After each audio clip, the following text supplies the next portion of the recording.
যখনই মন খারাপ হয় ভীষণভাবে, তখন তোমার দেওয়া ওই দুপাতা চিঠিটাই পড়ে জানো, আর নিমেষে মন খারাপ উধাও হয়ে যায়। আমাদের সুন্দর মুহূর্তগুলো আমরা ধরে রাখতে পারি না, আমাদের করা ছোট ছোট সুন্দর মেসেজগুলো হারিয়ে যায়। যখন মান অভিমান ঝগড়া ঝামেলা কষ্ট আমাদের ঘিরে ধরে, তখন হঠাৎ চোখের সামনে তোমার ওই মুখটাই ভেসে ওঠে জানো, আর মনটা এক নিমেষে শান্ত হয়ে যায়, সব ভুলে যায় আর ফিরে যায় সেই সময়টাই 2024-25 দিনগুলোতে। তখন জীবনে কোনো বিষাদ ছিল না, সময়টা ছিল দুজন দুজনের জন্য, দুজন দুজনকে চেনার জন্য, দুজন দুজনকে ভালোবাসার জন্য, দুজন দুজনকে আগলে রাখার জন্য। শুধু একটাই ভয় ছিল, যেন তোমাকে হারিয়ে না ফেলি।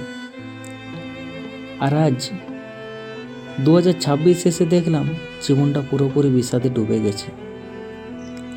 2024-25 তুমি আর আজ তোমার মধ্যে হাজারখানেক পার্থক্য। তখন তুমি ছিলে কম বয়সী, ইনম্যাচুরেট, বাচ্চা স্বভাবের, অতি সাধারণ অবচলা এক মেয়ে।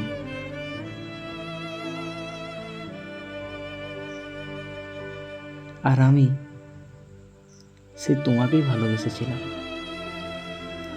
সময় বদলায়, তাই হয়তো সময়ের সাথে সাথে মানুষও বদলায়। সব বদলে যাওয়ার মাঝে আমার তুমিটা যেন কোথায় হারিয়ে গেছে। এখন তোমাকে খুব অচেনা লাগে, কোথাও যেন আর মিল খুঁজে পাই না। আজ হয়তো সময় ভালো, সব কিছু ঠিকঠাক, কিন্তু সব ঠিক আর সব ভালোর মাঝেও কোথায় গিয়ে ভালো থাকা আর ভালোবাসাটা হারিয়ে গেছে আমার।